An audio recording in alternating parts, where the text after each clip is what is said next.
एकजुटता का दिन है। ये विश्व बंधुत्व के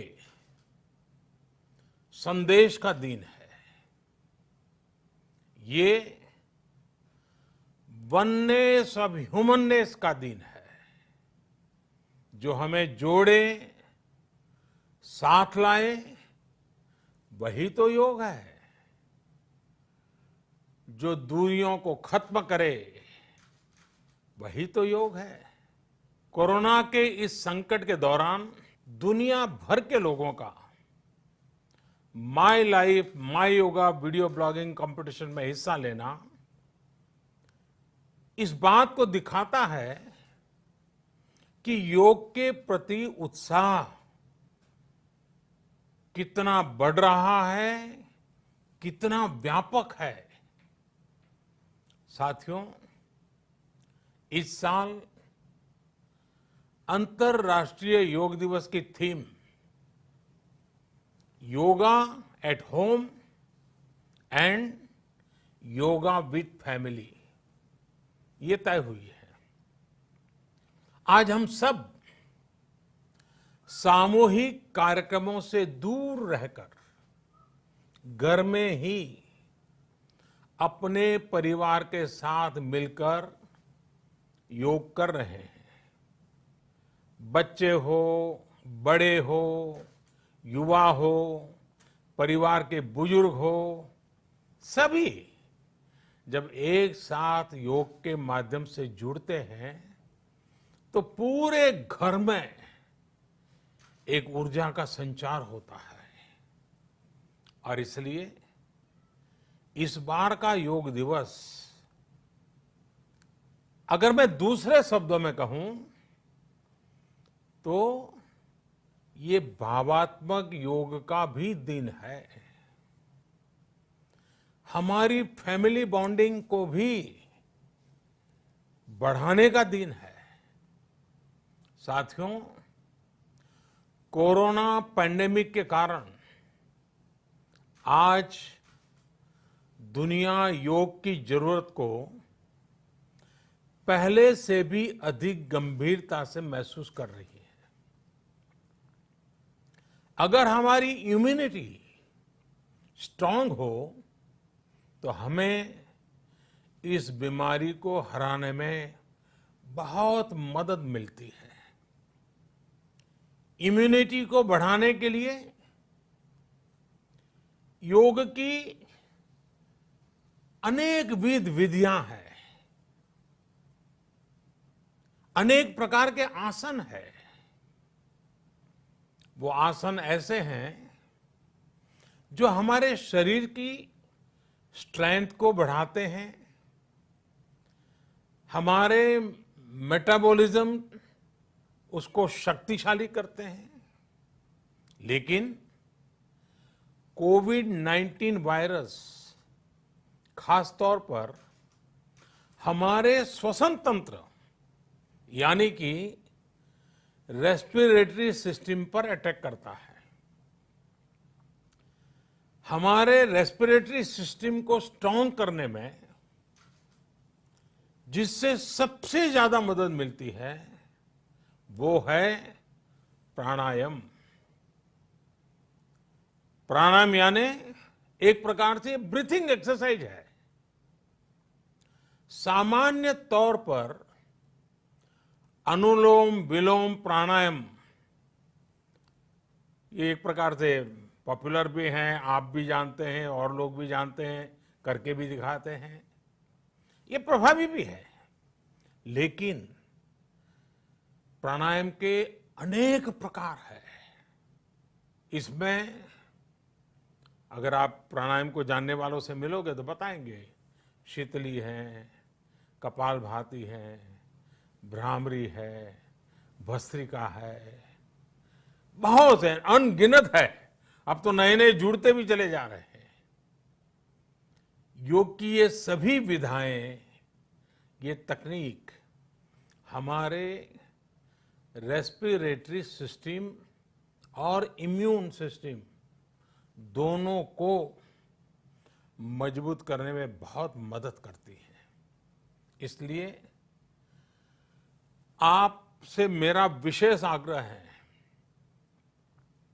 आप आसन करते हो, एक्सरसाइज करते हो, जो भी करते हो जरूर करें, लेकिन आप प्राणायाम को अपने डेली अभ्यास में जरूर शामिल करिए और अनुलोम विलोम के साथ ही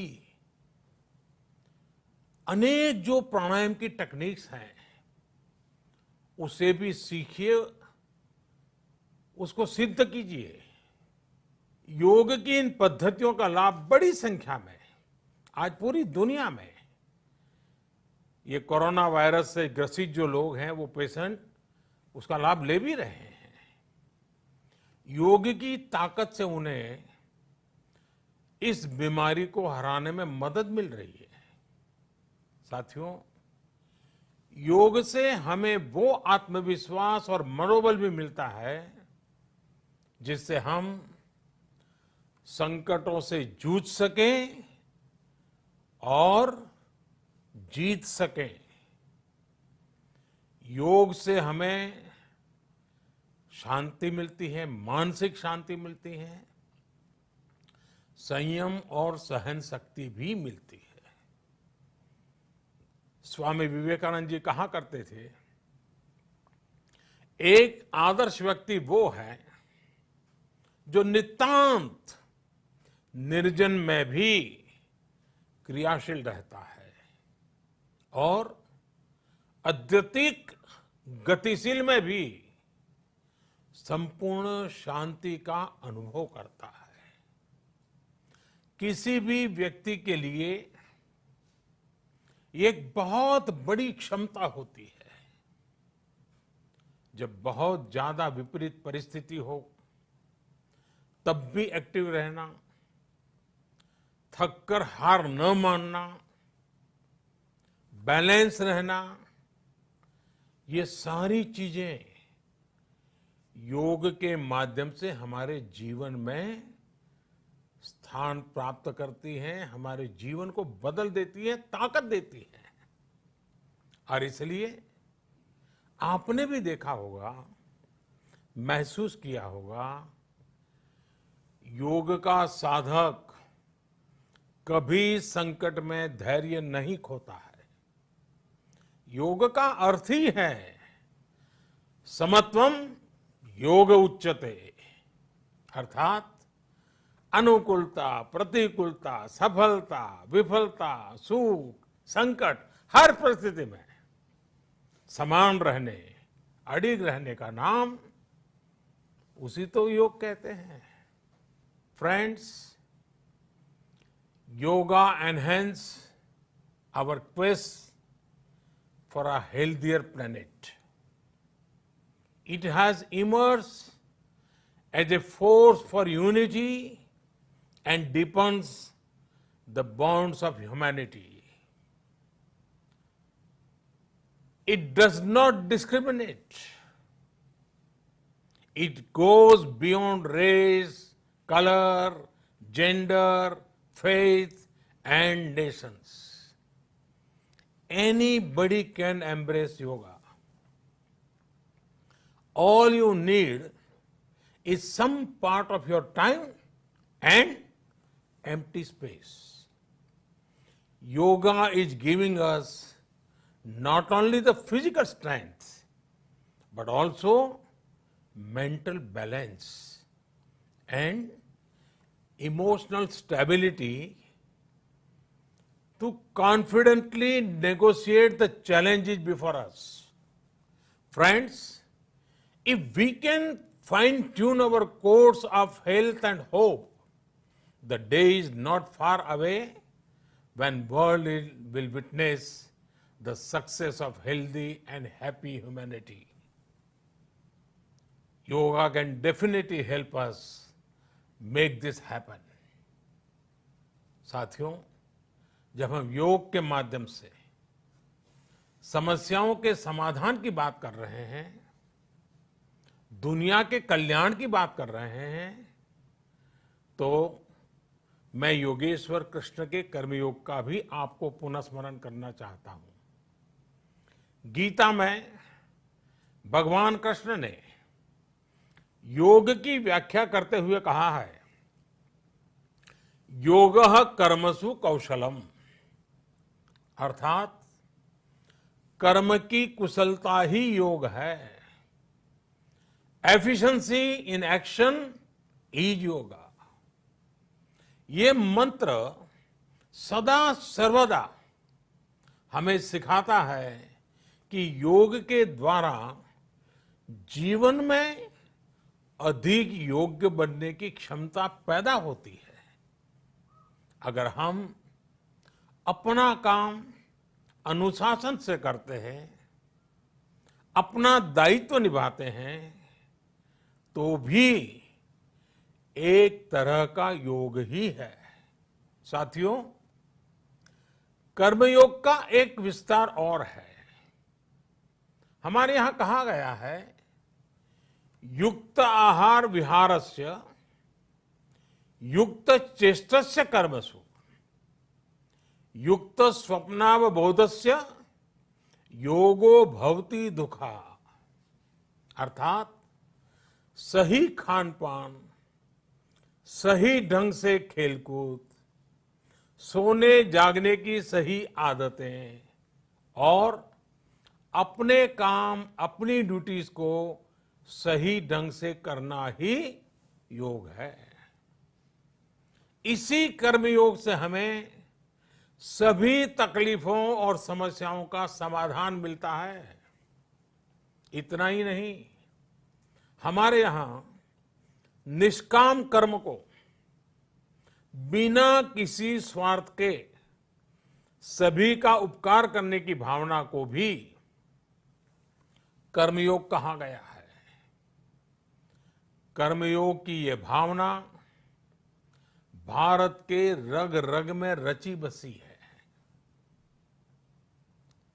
जब भी जरूरत पड़ी, भारत के इस निस्वार्थ भाव को पूरी दुनिया ने अनुभव किया है।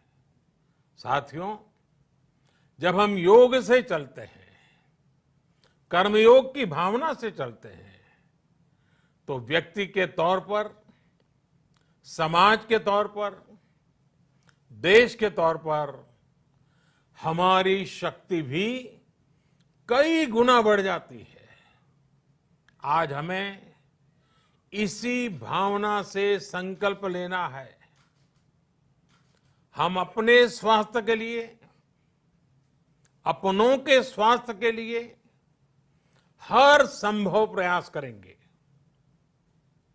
एक सजग नागरिक के रूप में हम परिवार और समाज के रूप में एकजुट होकर आगे बढ़ेंगे। हम प्रयास करेंगे कि yoga at home and yoga with family को अपने जीवन का हिस्सा बनाएं। ये सिर्फ एक दिन के लिए नहीं होना चाहिए। और अगर हम ये करेंगे तो हम जरूर सफल होंगे, हम जरूर विजयी होंगे। इसी विश्वास के साथ आप सभी को फिर से अंतर्राष्ट्रीय योग दिवस की अनेक अनेक शुभकामनाएं। लोकाः समस्ता सुखिनो भवन्तु। ओम।